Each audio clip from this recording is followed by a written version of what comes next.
everyone. Welcome back to the Shinah Show.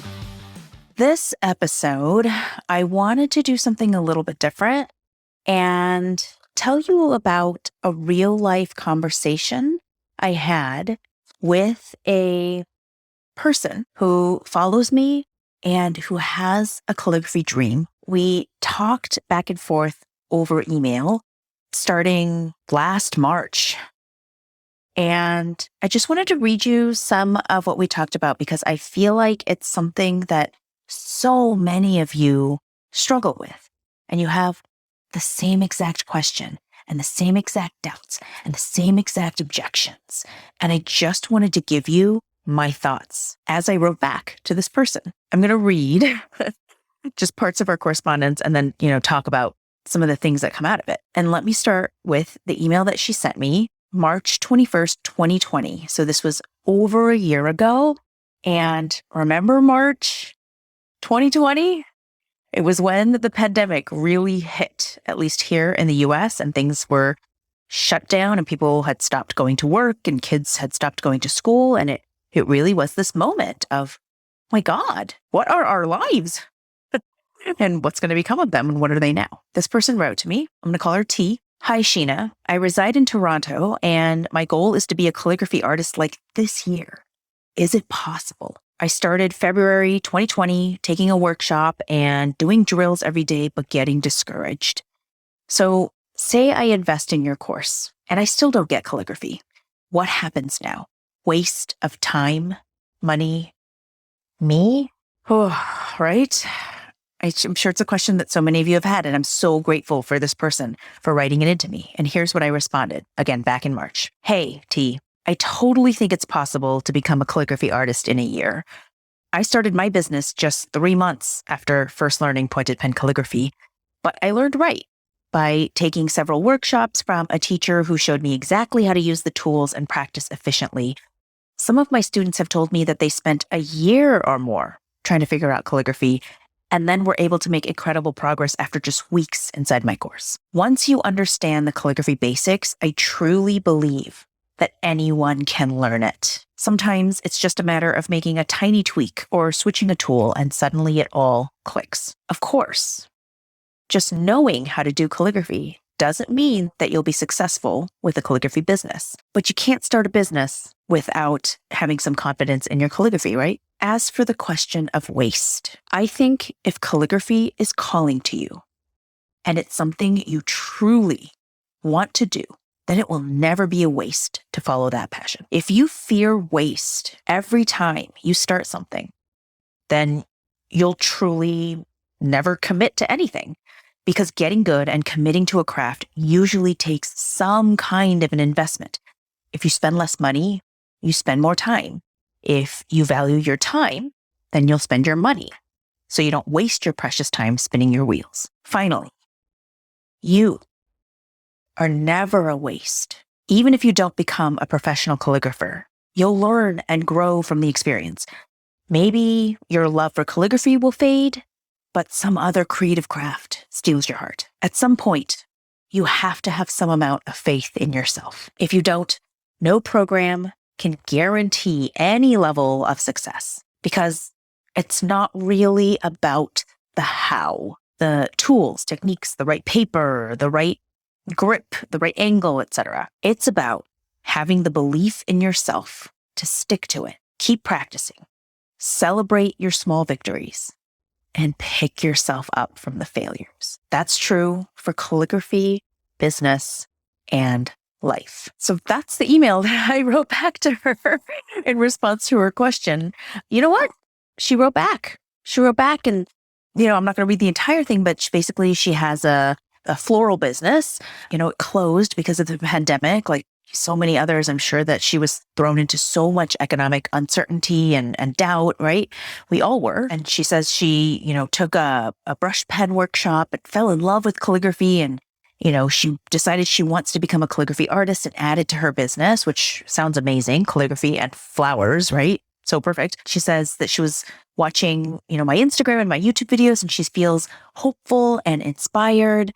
She finds herself thinking about calligraphy and practicing calligraphy for like an hour every single day. Her desire is really there. But she was so worried because, COVID-19, the crisis is going on, and there were doubts about not being a good enough calligraphy artist. So how can I possibly accomplish this goal in 2020? And then also she adds, things are kind of closing here and it's really hard to get calligraphy supplies. So that was her response back to me. I hope you'll see. And I, again, thank this person so much for being brave and putting, her desires out there and writing to me and asking these questions that so many people are asking, right? But aren't saying out loud. But also there's so much fear, so understandable, especially given that there was a pandemic going on and we really didn't know what was going to happen. And there was so much doubt about the future, when things would open again, what the economy would be like, right? And, there were a lot of closures and things. But here's what I responded. I totally hear you. That being said, I know a lot of people are acting out of fear right now. I feel the fear too, but I choose not to act from it.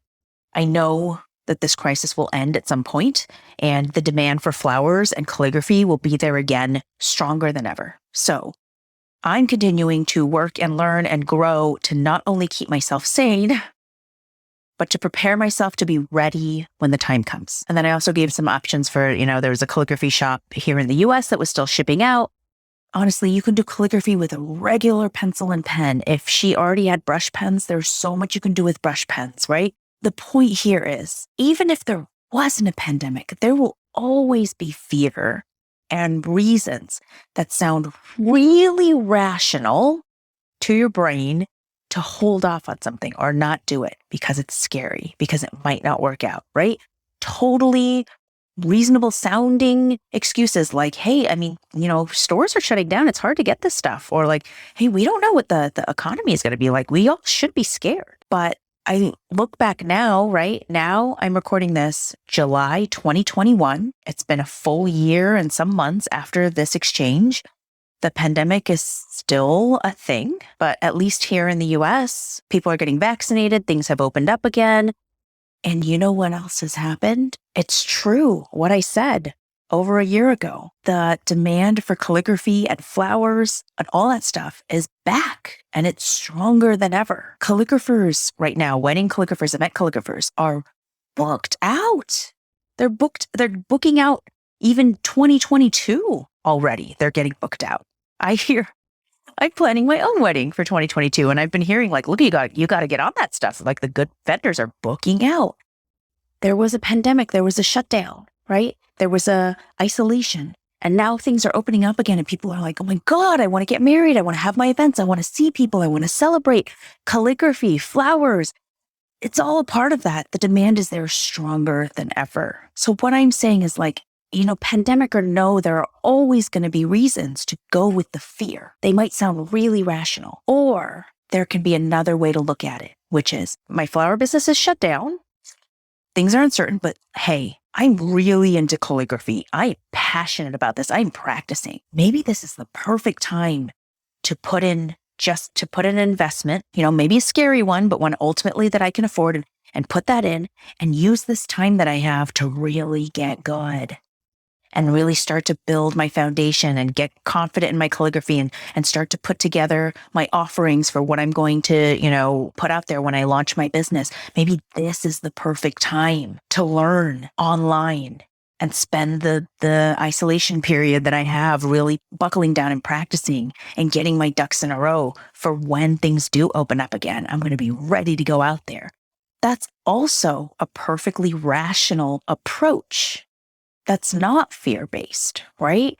And one isn't stronger than the other. You can choose to go with the fear or go against the fear. I wanted to just conclude with kind of wrapping up the story. I did reach out to T again. I was really curious about how she was doing and if she had gotten anywhere on her calligraphy journey, if she still had that dream. And she wrote back that she did. She still did have that calligraphy dream. It was still strong. The desire is there, but it's still just a desire. It's still just a dream.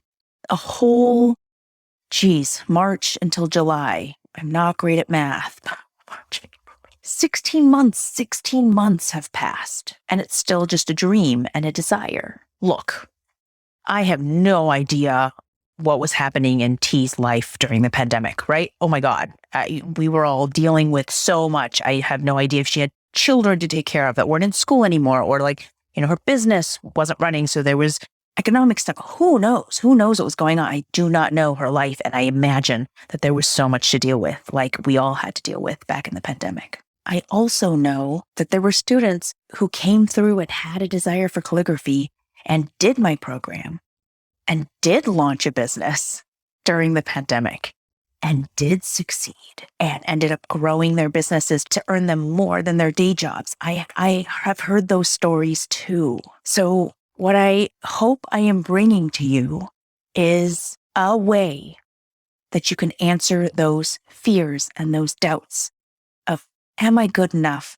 I don't know. It seems impossible to ever make this happen, especially with a pandemic, or especially with my life the way it is right now, or especially with my kids at this age, or especially with my job being so busy right now. Whatever it is in your life, right? It could turn into a very valid feeling reason to delay your dreams, to not take steps, to punt it down the line. Please don't let that happen indefinitely. It can be done.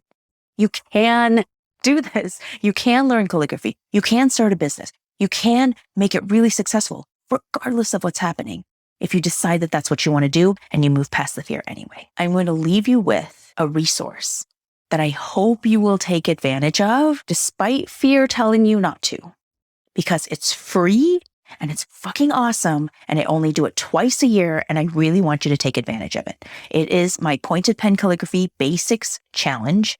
It's a free 5 days of lessons from me, fun assignments, prizes, a live feedback session that I do.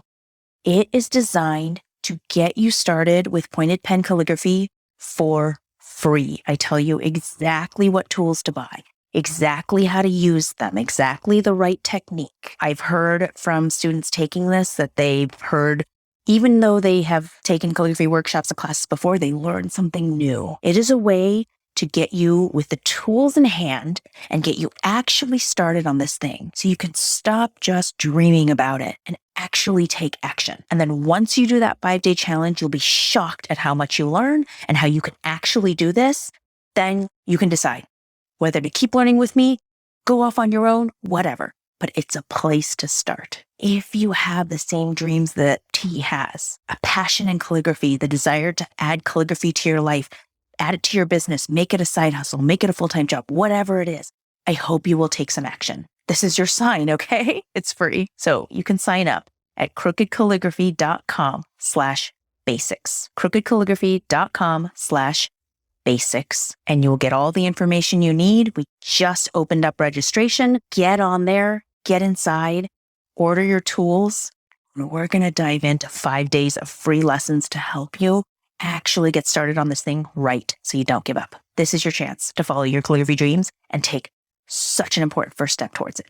crookedcalligraphy.com/basics. I hope you will join us. I hope you've gotten something out of just me reading and telling you about this real exchange I had with someone who has those same fears and concerns and dreams that you do. I really hope that he goes for it, and gets to a place where she feels like, okay, God, I got to do this thing. I've been dreaming about it for so long. I hope you do too. Amazing things will follow, but you have to take the first step despite the fear. Place your feet on that crooked creative path. Sign up for my basics challenge, crookedcalligraphy.com/basics. I hope to see you inside. And I will see you in next week's Shinah Show.